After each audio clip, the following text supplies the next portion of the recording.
I did a video yesterday on the murder of Al-Jazeera journalist Shireen Abu Akleh and my disgust at Israel, my disgust at world leaders who give them a free pass, my disgust at the Labour Party in particular, as Labour Friends of Israel paid to send Shadow Health Secretary Wes Streeting on an all-expenses-paid jolly there.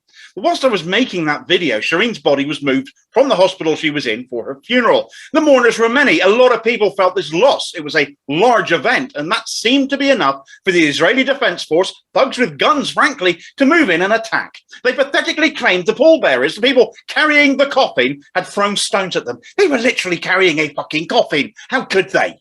The IDF attack was so severe, so disproportionate in its violence, Shireen's body was very nearly dropped. But that's because those carrying her threw stones. How thick do you think people are?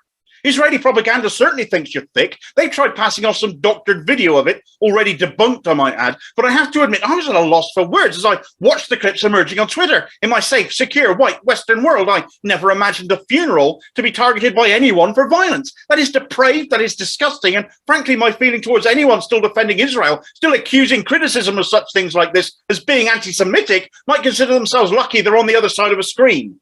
I've not shared these clips in this video, though I really wanted to, because for one, they're distressing, and for two, certain social media algorithms, platforms would probably pull them. Shame on them for doing so, but we know who they are.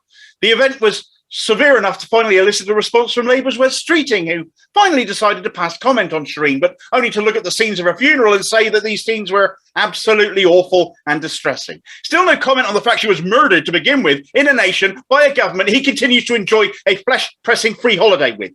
The funeral scenes weren't the end of it, though. Less widely reported was the fact that whilst Palestinians from Hebron attended that funeral, Israeli settlers moved in and stole their homes whilst they were out.